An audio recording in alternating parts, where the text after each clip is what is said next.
Welcome back to another episode of If You Like What You See, Call Me, episode number 9. We've got a great episode for you today. We think you're going to really enjoy this. We've got a brand new segment to our show today, Jamie. Yeah. I think it's going to be a big hit. We definitely want your opinion. We're on Facebook Live. We're going to be on YouTube, Spotify, and of course, TikTok. How you doing today, Jamie?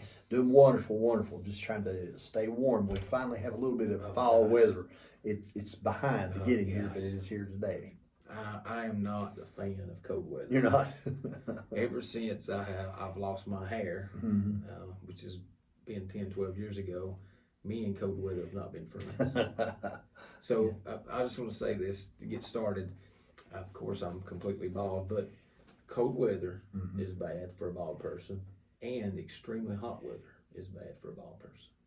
You need to invest in hats. Well, that's exactly. See, I need something on my head. That's a great point. Yeah. So this time of year, I'm constantly wearing either a toboggan or a cap or something because the heat comes from the top, out of the top of your head. Yeah. And then in the summertime, the sweat pours off my head and there's nothing to catch it. It just covers my face, fogs my glasses up. Yeah. It's pretty rough time. Pretty rough time for that, huh? Yeah, well, I'm working on that. I'm not there yet, but I'm getting a lot thinner than I used to be. The mullet days are gone, and now we're just down to the thinning. That's funny. That's funny. So we are hitting the cold weather slump. It's forecast to be some cold weather coming in for the next 3 or 4 days, and that means we're slowly transitioning from fall to winter. Yeah. So that leads me to the first part that we're going to talk about today, Jamie. What is your favorite season to sell houses? Favorite season to sell houses. So that's not necessarily my favorite season to run around, stuff like that, I guess. Right. My favorite season to sell houses, I guess it can be spring or summerish. That's just me, though. With fall, though, you don't have to worry about mowing the yard. Right. You don't have to worry about keeping the grass cut to keep the home looking good. Yeah. You do have that advantage. Now, you might have to rake leaves, but leaves don't look too bad on the yard. That just gives it that fall look when you've got the leaves out there. So I like the springtime or the summertime just for, you can see, that's what everyone envisions, summertime, in a home. But it's always good to see them at different settings, so you can see, what this house will look like when all the leaves fall off the tree. Yeah. How close are the neighbors when the leaves come off the tree? So mine is the opposite. Really? Mine, the most success I've had has been in the fall and in the winter. I love the fall. It's my favorite time of the year. Cooling down, leaves are changing, beautiful color for our area. Yes. However, in the wintertime, we don't, especially now during the holiday season, we don't have as much activity. So there's less competition, especially for buyers. If you're working with a lot of buyers, which me and you both cut our teeth starting with buyers. Oh, yeah. So in the wintertime, you might schedule, 6 to 8 showings in a couple weeks. You can reduce that by about half in the winter. Oh, yeah. And so we're coming into a situation where we don't have as much competition. Our offer's pretty good. It's, so I like fall and winter. Yeah. I know it's hard on people to get out. It's hard to buy a house, buying Christmas presents and all this stuff. It's kind of not what you're thinking about, but the chances for success increase. Yeah. What I learned the first 1 to 2 years of real estate that I did, December, January were my biggest sales months. Yes, mine too. Mine's been January. The reason mine was, and this is for you realtors out there, everyone, we got down close to Thanksgiving. I've got a lot going on at home. I'm just going to stay at home today. I'm going to work from home. And there's not a lot of work going on. Right. There's a whole lot of preparing the home and getting decorations out, but there's not a whole lot of real estate work.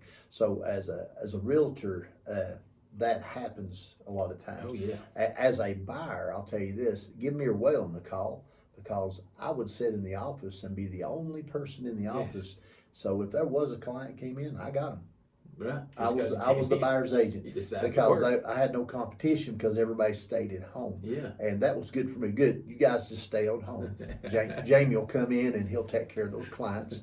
And I'm at the office 5 days a week, maybe sometimes 6. That's So right. That's I'm right. here every day, and that's where I'm at. I know you can call us and get us hold of us anytime Yeah. as far as if we're Yeah. home or something, or if we're out showing houses. But I come in the office and we have walk-ins come in. Yeah. We had a guy walk in a That's while right. back that you're waiting on to get the money prepared. He said he was a cash buyer, had $700,000 ready to buy a home. He just walked in the door. He didn't know a realtor. He just walked in the door. Walked right in. So that's one way that, and during that time of the year, the fall of the year, winter, a lot of realtors will stay at home. Right. You're missing out. That's right. My most success, or I don't know what the word to use, but the best months for me have been December, January. Last January, I was number one in the Remax office. Yeah. The best month ever. Yeah. It's my favorite time. So just because I feel like there's not the competition reduces as far as buyers. Yeah. And the competition reduces as far as agents. Yeah, it does. It's not there. That's exactly right. It's just not there. So when you're looking for an agent, and I'll get hate off this. Yeah. A lot of agents work 100% from home. Mm-hmm. If that works for them, fantastic for you. Sure. I was an IT guy before I done this. I worked remotely around the world every day. I took care of multiple countries. And you can do that. There's a place for remote work. Sure, I'm not against it. I'm 100%. I carry laptops, phones, tablets.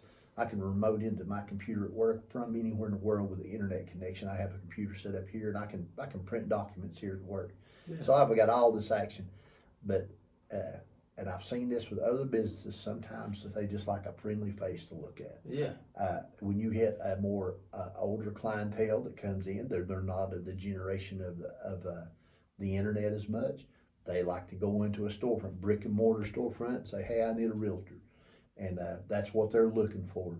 So it's just whatever clients you're dealing with. You've got some that's only going to text you or message you on Facebook. Sure. That's their age group. That's where they That's like their it. niche. That's where That's they their niche. Yeah. But I say come in the office, and you learn when you're here too. Yeah. You do learn.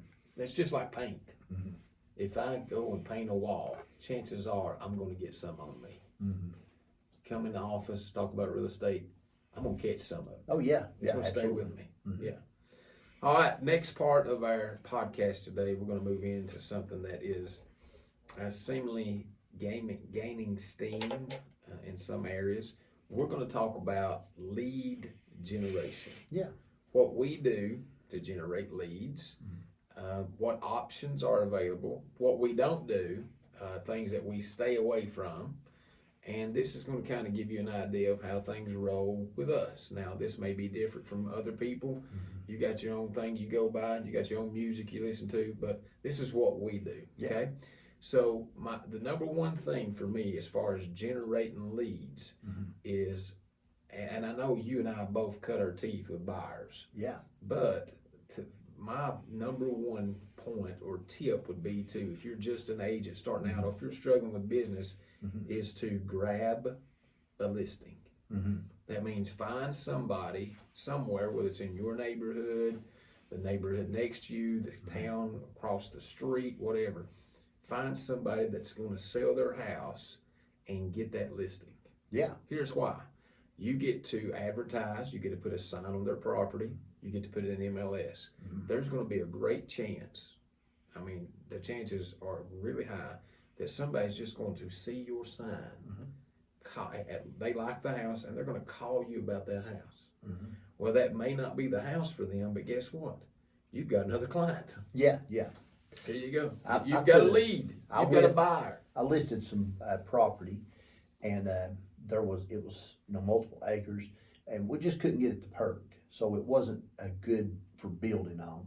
Kind of rough land, and you could use to hunt. You could do different things, but it just wasn't optimal. And I had it listed for a long time, so I had put a 4x4 sign up on this property to try to advertise for it, and I had it under contract a couple of times, just could not get it sold, and couldn't get it to the market there. But what I did do was, that's when I started believing in billboards. I put up a 4x4 sign on this property, and I picked up 3 customers that just Boom. seen my name. Boom. And I never did sell that property. It wouldn't sell. It was just not a great sale. But they just seen my picture, the advertising, seen me. I was out there, and that was my first. Because I was like, yeah, I don't think billboards thing work. They work. I'm a huge They proponent. work. Absolutely. Signs work. Billboards So are if you get a wonderful. listing, your business just starting out. If you get a listing, put signs all Signs over. all over the place. I've been called by the HOA president before and said, we have a rule that how many signs you can have on your property, and you have exceeded that. I said, yes, ma'am, I'll come take those up. But you put what you can. Directional signs going there. I mean, you're like, hey, everybody uses GPS now. Yeah, they do. But I stick a sign up, and they see Jamie Vaughn smiling face, and they say, I know that redneck. Yeah. I know him. I know him. Yeah, I know him. I need a home. That's the one I'm going to call. Yeah. So I'm going to piggyback off what you said. Mm-hmm. Another thing, when I grabbed my first listing, is I could put a yard sign in the yard like every other realtor. Yeah. And I have properties that I've got yard signs in. Mm-hmm. But if I'm trying to generate more business, I'm not going to copycat somebody else. I'm going to do something a little bit different. My sign's going to be different. Whether it's a 4x4 sign, a 2x4 sign, make that thing stretch out and stick out, and put it. Now you have to get the owner's permission. You can't just absolutely, yeah. You're putting on their property. I put on their property. Make sure. So, but be different than what you've seen before. If you see all yard signs, and that's basically 95% of what all realtors put out is yard signs, and I've got a bunch out too. I mean, but a lot of my places that get a lot of viewings, people move past these properties, I'm making a different sign. It's going to stick out. Yeah. I've got to have something up that says, hey, this guy's a little bit different. And that generates conversation. Oh, look at that sign over there. Most of the time when they see yard signs, it's just something they've seen before and it doesn't process. But you put something different in a yard or beside a fence, and they're like, whoa, I ain't seen that before, and they catch your name. It also, it advertises us. You're advertising, we're selling ourselves that. But it also helps the client you're working for. You're trying to sell their home. You got something that catches someone's eye. Yeah. You're drawing attention to their property, and it's always good to draw attention to it. Yes. Whatever it is. I mean, I've seen lake properties, and I've done it myself. They go on the lake bank, and they'll put a 8-foot sign out on the lake bank. Yeah. Boaters coming by, they'll see Waylon Myers or Jamie Vaughn, but they'll also say, there's a lake property. There's a lake property. Whatever. And it helps. It not only helps when you advertise yourself and you work for someone, you're advertising for them as well, because you work for them, so it helps. Yeah, absolutely. Okay, so there's also other ways that you can generate leads. There's companies, Zillow, Realtor, Homes.com. You have a Facebook group that you can possibly generate leads from. Jamie, give me your take on these possible. Now, these are subscriptions that you pay for by the month. You can either pay, you can pay by the month, you can pay 6 months at a time, or you can buy a year's subscription with these companies that I mentioned.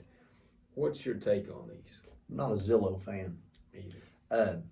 There's reasons for that. That way that they've done in the industry. I'll pull it up, I'll look at it on my phone. Everyone looks, cruises through it, sees whatever. Not a fan. Just because of the way they try to take care of things in the industry. But I do have working with Realtor.com. Yeah. I've been doing some of those. There's Redbird, Realtor.com, but there's lead generation places that you can, they'll send you leads. You can do that. Your first one, of course, is your sphere of influence. Absolutely. That's where it's going to come from. People SOI. that you know. Yeah. SOI, I thought everybody was saying circle of influence, but S, I asked Waylon about this. I'm like, hey, you used to be a school teacher. I know you don't spell circle with an S, but it's sphere of influence. But that's where that came from. But yeah, people you want everyone that you know to know that you're selling real estate. Yeah. You don't keep it a secret. I'm wearing a shirt right here. It's got Remax on it, I've had this put on some of the shirts. You're advertising. Sure. Hey, you're walking advertising. I have my little red, yellow Jeep that I call the Rubber Ducky has got a magnet, a door magnet. It's got my name and Remax on it and phone number if you need to get hold of me. My last truck, the whole back windshield was covered. It said James Vaughn, Remax, and had my phone number on the back windshield to cover the whole back windshield. Now, I've tried to talk my wife into doing that, but she does not want to advertise for me. I So don't understand. I don't know. That's Anyway, money in the maybe bank. one of these days. It's money in the bank. You would think after nearly 34 years, she would at least let me advertise, but no.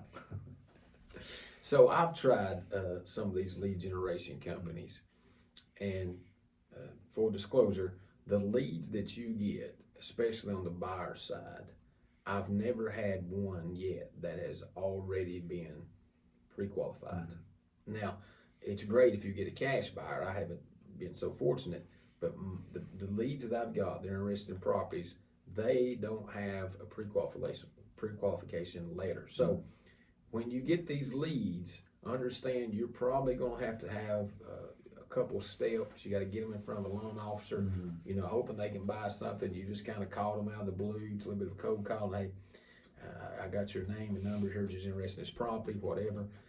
But you have to send them to the loan officer to get them pre-approved. Yeah. Because most of my leads now have never been pre-approved. Now, there's one company that I signed with and I tried a 6-month subscription for, and it was absolutely the worst.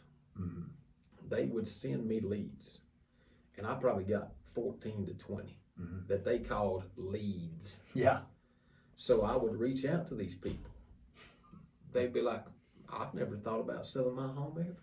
Yeah. I've lived here 30, and this is not, after the first couple, I'm like, okay. After 7 or 8, I'm like, oh my gosh, where are they getting these leads from? Yeah. These people are asking me to take their name off the list. Yeah, yeah. And so I'm like, oh my gosh. And you get some of those. So lead generation thing, once you become a realtor, you get bombarded with people wanting to sell you leads. Everybody wants to get their piece of the pie. And that's how they make money. And that's how they're they trying to make money too. And they're trying to sell leads. And but find one that has producing leads. Yeah. That produces closings. If it doesn't go to the closing table, it doesn't pay you anything. Sure. So you want to have some people that are actually want to sell and they're legitimate, qualified buyers or sellers. Another full disclosure here. You're going to get, if you sign up with any of these companies, you'll get leads. The chances of closing one of those leads is 1 out of 10. There's a 10% if you're lucky. If you're lucky. A 10% chance. So it's 10 out of 100. You may say, well, 1 lead would pay for my subscription. There's other things involved here. You got to think about your gas. You got to think about your time that you're putting in with this buyer. Is it really worth me paying out this, whatever subscription you choose, a month or a year? Is it really worth it? But chances are, my statistics here at the brokerage, we've done the numbers, 1 out of 10, 10%. Yeah, and you'll align yourself with a brokerage that will pass out leads. Sure, there's some brokerages that have a pecking order how they send out their leads. That shouldn't be so. You don't want to work for that brokerage. And I'm not going to say name the one that does that or anything like that. But if they've the same ones get the good leads, right? That's not the one you want. You want to work with. Hey, you got to work the good with the bad. And hey, I've worked $10,000 lots, and I've worked $600,000-700,000 homes. That you work them all. You work them all the same, and they pay different, but you work them all the same. And that's the way you do. You take everything you can. You work for people and try to do a good job for them. Sure. Now, do you get on Facebook, and you and I are both on it? Do you try that? Because all the time there's people that's posting on there. ISO, 3-bedroom, 2-bath, located in this area. Do you try to put yourself on some of those Facebook? I'm a member of all those Facebook group pages that I can. Yeah. And I will, and you'll see, and there's always a lot of jokes about it. Someone will put that on there, and there'll be 20 realtors. Post, hey, give me a call. 20 realtors in the first minute. You got a lot to choose from. You can look, just pull up. You see the name of a realtor, and it's one person said they're the greatest in the world. Don't take that. Google it. Look them up on the Google review or something like that. See how many homes they're selling. I've seen them come up. Be a brand new agent. Haven't even sold a house, and their brother say, use Sally. She's the best. And you're like, wow, somebody on Facebook said use them. Check them out first. That's right. Yeah, check them out. Now, I've not been active on any of those groups. If they put it on Facebook group, like I said, there's going to be 20 realtors. It's going to be boom, boom, all over it. But what I try to do, if I'm trying to take the buyer or the seller away from my competition. So if I can get them, hey, send me your email, and I'll send you all the properties I have.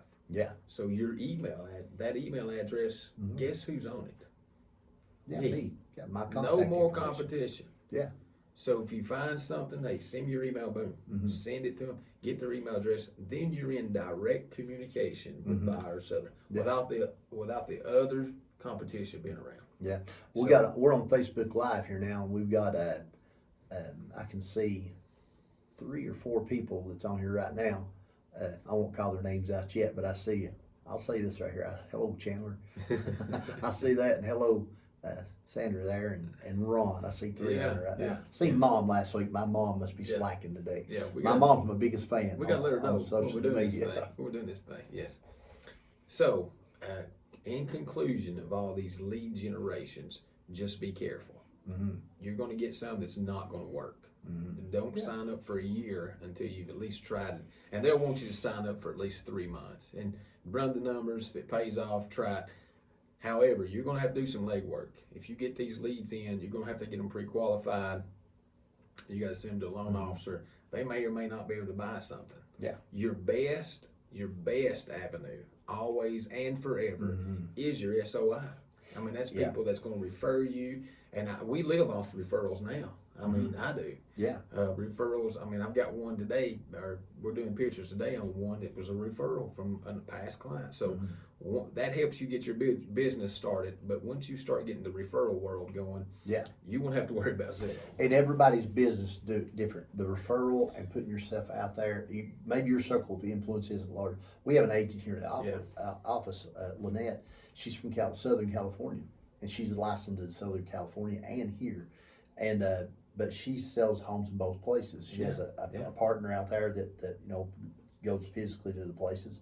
So she's not even from this part of the country, but she can still she works her social media. We had an open house 2 weeks ago. She ended up having 2 showings. It was one of my listings. I'd ask her to help because she's got a lot of people in California. It's a new listing, $650,000 new construction. And there's a lot of people coming out of California like these style homes. And so I partnered with her. Hey, get us somebody. She's had 2 showings, 2 different people that's seen it on social media. And that's the only place they've seen this listing ad is on social media. They didn't see it on Zillow. They didn't see it on the paper. They didn't see it anywhere. They seen it on social media. Yeah. She has a lot of connections out west. Yeah, that's a very good resource to have. All right, we're going to change gears right now, Jamie. We're going to introduce our segment. We're going to start having segments on our podcast, and the segment that we're starting now is called Buy or Sell. Buy or sell. We're going to play games. We're going to play games today. Yeah. We're getting close to the holidays. It's time to play some games. Yes. So now, if you're on Facebook Live, we want you to comment. We're going to talk about exterior sidings, what goes on the outside of the house. Do we like it? If we do, we're going to buy it. If we don't like it, we're selling it. Yeah. Okay? Buy or sell. Buy or sell. Buy or sell. Yeah. So I see Leslie Joe Dedrick is watching us now. Hello, Leslie. She's definitely got a comment on this one. She's definitely. So the first exterior siding I'm going to mention is aluminum siding. If that house has aluminum siding, you buy it or sell it. Well, first thing you know, if it's aluminum siding, it's a rather older home. Sure. They don't really. Very good. My mother's home has aluminum siding on it. Very good. It was built. It's probably 100 years old now. Oh yes. I would say. As far as when the home was originally built, and with the part we've added on to the new, it's got a vinyl siding on it. But that aluminum siding, it's a good siding. Like I say, this home is nearly 100 years old. Yes, very You durable. can paint it. You can do whatever. Aluminum siding's great. Are you buying or selling? If it has aluminum siding, I'd buy it. Really? Yeah, that some people may not like that, but it still just looks like siding. You paint it wherever you can paint it easier than you can vinyl siding. You can paint the aluminum and change the color. I'm selling. You're selling. I'm selling. Okay. Just because I think other sidings are better. Yeah. Oh yeah. Great. But we have new products. Sure, we got new products. Yeah. So I'm selling aluminum siding. Buying or selling. Next one. Are you ready? Yeah. Brick. I'm buying that brick. I'm buying brick all day long. I live in a brick house. Remember, I built a brick house. Remember when the big bad wolf came? Yeah. The brick house. He couldn't blow it down. What is your reason that you like the brick? I'm a classic traditional guy, and so brick home is a classic American style, and that appeals to me. I'm lazy. You don't have to paint brick. You don't have to do nothing. You don't have to. It may be once every 10, 20 years. Get a pressure washer out on it. You don't have to do anything. It is low maintenance. You that brick home, you know, if it's built in the 60s, that red brick is still red. Yes. Because the brick is red. It's not a exterior paint or coating on the outside of it. The brick is red through and through. So, hey, I like that brick because, and I think it's substantial. And it adds an R value to your insulation. I don't know exact R rating. I know most people put an R15 or R17. I can't remember. I think it's R12 or R15 on exterior walls when they insulate. But there's an extra R rating to that brick too. So I like it. Well, and I think the brick home too helps the home hold its value. It does. Over years. It still holds its value. Yeah. All right, number 3. Are you ready? Yeah. Cedar siding. Buying or selling? Cedar siding. That I'm on the fence. I love wood. Me too. I love the look of cedar siding.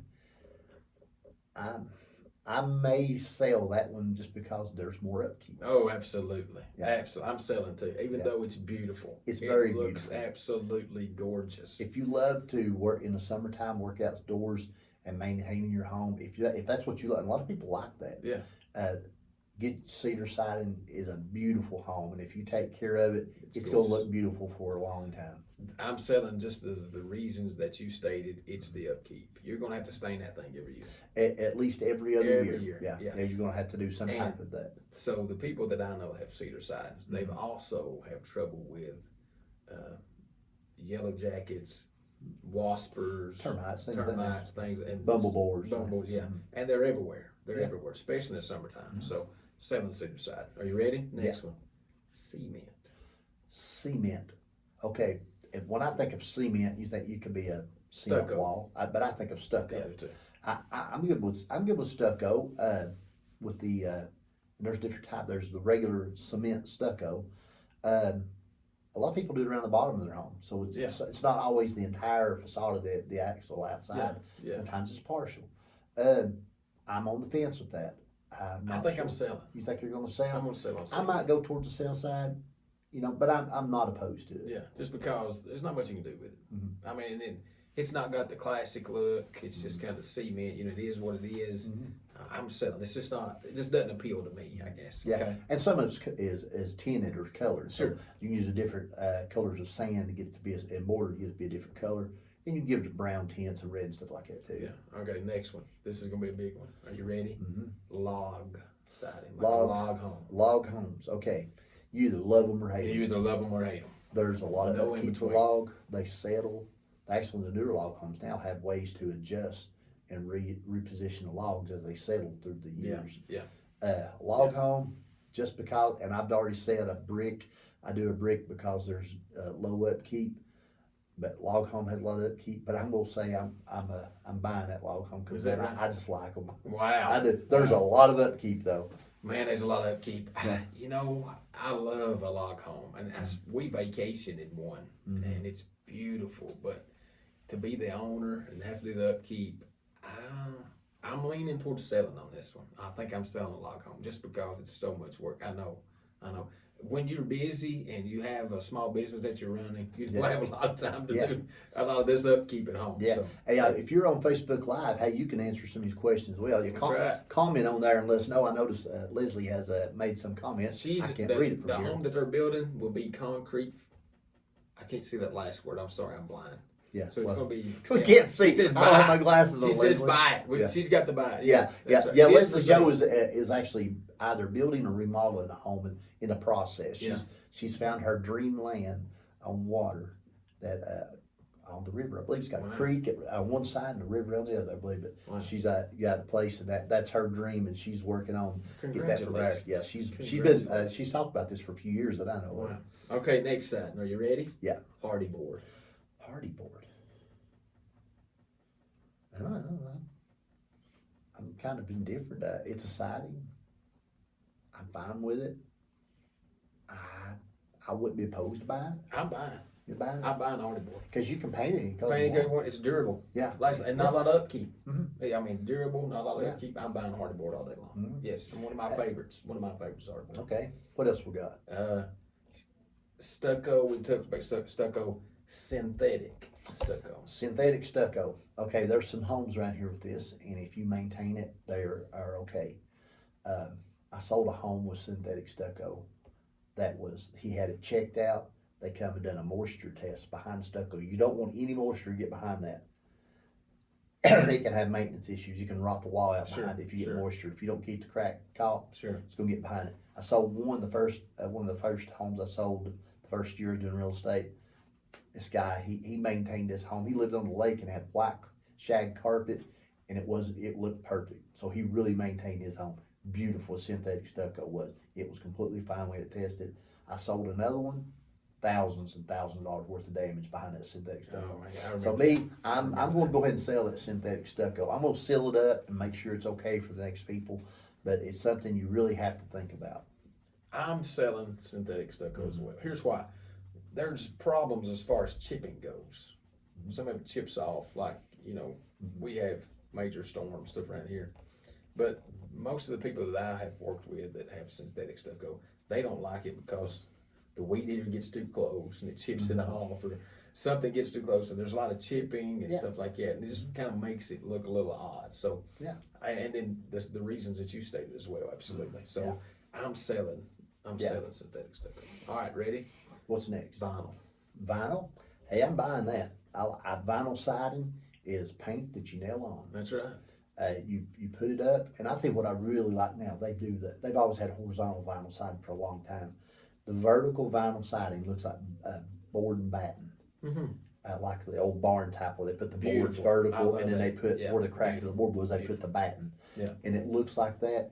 Beautiful. I love the vertical vinyl siding now. I think that's a good look. Don't you think the houses we have now, the most common exterior siding is the vinyl siding? They're going. You have it at less expense. Sure. And it's durable. Durable. Vinyl's durable. I mean, it can be damaged like any other part, but you can break a window as well. Sure. But it's durable. It doesn't fade for very, very long time.